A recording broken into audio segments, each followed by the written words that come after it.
ሰዎችን ለማስደሰት አንዳንዴ ልንዋሽ ልናስመስል እንችላለን። አንድ ነገር ለማሳካት ኦር የሆነ ነገር ብቻ ለማድረግ ይጠቅመናል ብለን ባሰብነው መንገድ ሁሉ እየተከተልን ብዙ ጊዜ ማስመሰል፣ ውሸት ኦር ደግሞ እኛነታችን የማይገልጹ ነገሮችን ሪፍሌክት ማድረግ እንጀምራለን ወይም ደግሞ ማንጸባረቅ እንጀምራለን። ግን በቃ ትልቅ ክራይም ነው፣ ሰልፍ ክራይም ማለት ይቻላል። ለምን ባስመሰልን ቁጥር ሳናውቀው ውስጣችን ላይ የሚፈጠር የጸጸት ስሜት አለ። አንዳንድ ጊዜ ውስጣችን አውቆ እንዳላየ ሰምቶ እንዳልሰማ ዝም ብለን እንትን ልንለው እንችላለን። የሆነ ወደ ጎን እየተውን ልንሄድ እንችላለን። ለምን የምናገኘው ጥቅም ይበልጣል ብለን ስለምናስብ፣ ያውም ደግሞ ለወዳው። ግን የነቃለታ ደግሞ እንደገና መጸጸት እንጀምራለን። እሱ ብቻ አይደለም፣ በተለይ እንደ ልምድ እየሆነ በዛው እያደገ ይሄዳል። ጭራሽ የበለጠ እያዳበርነው ልንሄድ ሁሉ እንችላለን። በተለይ የመጀመሪያ አካባቢ ላይ ያንን ማስመሰሉ እየጠቀመን ከመጣ ከዚያ በኋላ በቃ እንደ ትልቅ መሳሪያ ልንጠቀመው ሁሉ እንችላለን። ግን አዘ ኤንድ ኦፍ ዘ ዴይ መንቃት ስንጀምር ውስጣችን ማፈር ይጀምራል። አንዳንድ ጊዜ ጓደኞቻችን እኮ እንደውም አንቺ እንደዚህ ነሽ እንዴ፣ አንተ እንደዚህ ነህ እንዴ ምናምን ብለው በጣም ሊጮሁብን ሁሉ ይችላሉ። ያኔ የት ነው መግቢያችን? ምንድን ነው የሚበቃን? እሱ ብቻ አይደለም፣ ጓደኞቻችን ብቻ ሳይሆን ውስጣችንም ያንን የውሸት የምንኖረውን ኑሮ እና የውሸት ማንነታችንና እውነተኛ ማንነታችን ማወቅ ሲጀምር ለራሳችን አንዳንዴ ሊያሳፍረንና ልናፍርበት ሁሉ እንችላለን። ነሰሰርሊ መጸጸት አለብን ማለት አይደለም፣ ልንማርበት ግን ይገባል። ለምን ካላችሁኝ እውነተኛ ማንነት ነው ሰውን ሰው አድርጎ የሚያኖረው። ኦተንቲሲቲ የምንለው አይነት ነገር ማለት እውነተኛ ማንነታችን ስንኖር፣ እውነተኛ ማንነታችን ማለት እኛነታችን ነው። ዩኒክ የሚያደርገን ከሁሉም ፍጥረታት ለየት የሚያደርገን ነው። ስንመሳሰል ግን ከሌሎች ፍጥረታት ጋር ለመመሳሰል ነው ጥረት የምናደርገው። ስለዚህ የኛ ዩኒክ መሆን የኛ ልዩ መሆን ነው ወይስ የሌሎችን መመሳሰል እኛን ለየት የሚያደርገን? አንዳንድ ሰዎች ላይ አይታችሁ ከሆነ እኮ ለማስመሰል በሚያደርጉት ጥረት ውስጥ እንዴት እንደሚያስጠላ እነሱ ላስመሰሉ እነሱ ፌክ ለማድረግ ሲሞክሩ እኛ የሆነ ይለያል ደግሞ። ስለዚህ እንደዚህ ሲሆን ማህበራዊ ህይወታችን እየገደል ነው የሚሄደው። የምናንጸባርቀው ነገር ኢቭን ከሰው ጋር ስንሆንና ለብቻችን ስንሆን የተለያየን ሰው ነው የምንሆነው። አንድን ሰው የመጀመሪያ ቀን ስናገኘውና በተደጋጋሚ እያገኘን ስንሄድ ባህሪያችን የምናደርገው ነገር ሁሉ የተለያየ ነው የሚሄደው። ይሄ ደግሞ እየተቀያየረ በሄደ ቁጥር እኛንም በስብዕና የለሽ ነው የሚያደርገን። ሁለተኛ ደግሞ ጓደኛ ኢቭን ቋሚ ጓደኛ እንዲኖረን እንኳን አይችልም። ቋሚ የምናምነው እንደዛ አይነት ጥሩ ህይወት እንድንመሰረት ምክንያት ሊሆን አይችልም፣ ወይም ደግሞ ሊጠቅመን አይችልም። ስለዚህ ለምንድን ነው የምናስመስለው? ምክንያቱም አንድን ነገር ለማሳካት ማስመሰል አንዱ መንገድ እንደሆነ ሁሉ እውነተኛ ማንነታችን ይዘን ያንን ነገር የምናሳካበት ሌላ መንገድ እንዳለ ማሰብ መቻል አለብን።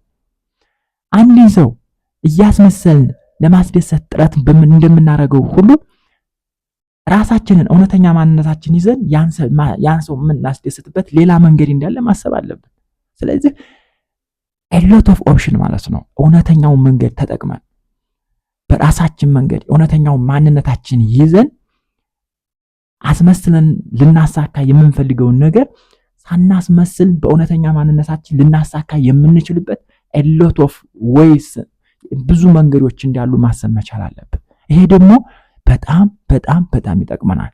ለምን እውነተኛ ማንነት ሲኖረን ያ እውነተኛ ማንነታችን ውስጥ የሚወደድ የሚደነቅ የሚያስፈልገን ለሰዎች የሚያስፈልግና ምናልባት ነገ ከነገ ወዲያ ትልቅ ደረጃ የሚያደርሰን የሆነ የተለየ ነገር አለን። ያንን ነገር ደግሞ የምናዳብረው እውነተኛው ማንነታችን በእውነተኛ መንገድ ስንጠቀመው ነው። ስለዚህ ነሰሰርሊ አንድ ነገር ለማሳካት ሰዎችን ለማስደሰት የሆነ ፈተና ለማለፍ ኦር ለሆነ ነገር እንትን ለማድረግ ማስመሰል አይጠበቅብንም ነው። እውነተኛ ማንነታችንን ማግኘት መቻል አለብን። አንዳንድ ሰው ለምሳሌ የሆነ ታውቁታላችሁ፣ በቃ ማለት ይለያችኋል። በቃ የሆነ ነገር እናንተ ለምትሉት ነገር በቃ የሆነ ብቻ እየዋሸ እሱን የማይገልጽ ነገር ሲያደርግ እውነተኛ ያልሆነ ነገር እንትን ሲፈጥር በቃ ይለያችኋል። እዚህ ፌኪንግ ለምንድን ነው ከሰው ጋር በሐሳብ ለመመሳሰል ከሰው ጋር ለመመሳሰልና ለማድረግ ውሸት መዋሸት የለበትም። ኢቭን እኔ የማወራው ነገር ትክክል ላይሆንም ይችላል።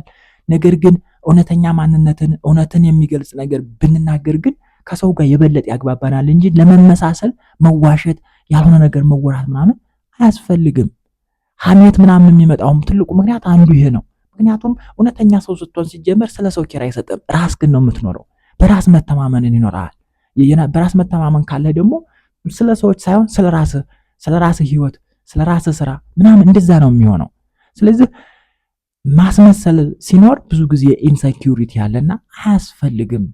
በራሳችን ላይ ሁነን የራሳችንን ማንነት ላይ መሰረት ያደረገ እውነት ላይ መሰረት ያደረገ ህይወት መንገድና ስኬት ማምጣት እንድንችል ነው ማድረግ መቻል ያለብን እንጂ ሰዎችን ለማስደሰት የሆነ ነገር ለማድረግ ከሰው ለመስግባባት እንደዛ አያስፈልግም። እውነቴን ነው የምነግራቸው። አዘ ኤንድ ኦፍ ዘ ዴይ ውሸትም ማስመሰልም አንድ አይነት ናቸው። እየቀለልንበት እያፈርንበት ውስጣችን እየተሸማቀቀ ነው የምንሄደው።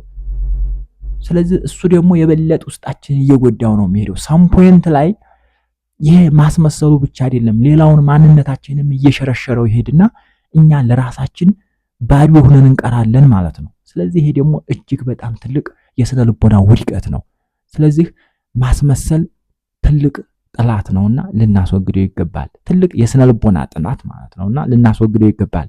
በእውነተኛ ማንነታችን በቃ ጎራውን እንዞራለን፣ ወንዙን እንሻገራለን፣ ፈተናውን እናልፋለን፣ ከደስታና ስኬት እንደርሳለን። ይሄ ደግሞ ትልቁ የደስታ ምንጫችን ነው። አንዳንድ ጊዜ የፈለግነውን ነገር ባናደርግ እንኳ በእውነተኛ ማንነታችን የምንደሰተው ለዛ ነው። ለምሳሌ የዋህ ሰዎች የልብ እውነትን ተናግረው ሌሎች ሲያስመስሉ ሲደባብቁ ምናምን እውነትን ተናግረው እውነትን አንጸባርቀው በጣም ደስ ስለራሳቸው የሚደሰቱትም ለዛ ነው። የዋህ ሰዎች ማለት ነው። ኢቭን ፈተናዎች እውነትን በመናገራቸው ፈተና ውስጥ ቢገቡም እንኳ እውነተኛውን ነገር ስለሆነ የተናገሩት ውስጣቸው በጣም ደስ ይለዋል። ለዛ ነው የተረጋጉ በራሳቸው ደስተኛ የሚሆኑት ለዛ ነው። ስለዚህ ራሳችንን በራሳችን መንገድ እውነተኛውን ማንነታችን ብንኖር ትልቅ ያደርገናል። ስላዳመጣችሁኝ አመሰግናለሁ። እናንተስ ምን ትላላችሁ? በኮመንት አድርሱኝ። ሐሳብ አስተያየት ካላችሁ በጋራ ሸር እናድርገው። ሰብስክራይብ፣ ላይክ፣ ሸር ብታደርጉ ደግሞ የበለጠ እንዲሰራለን የሚያበረታታኛል። ቤታችንንም ሰፊ ያደርገዋል ማለት ነው። መልካም ጊዜ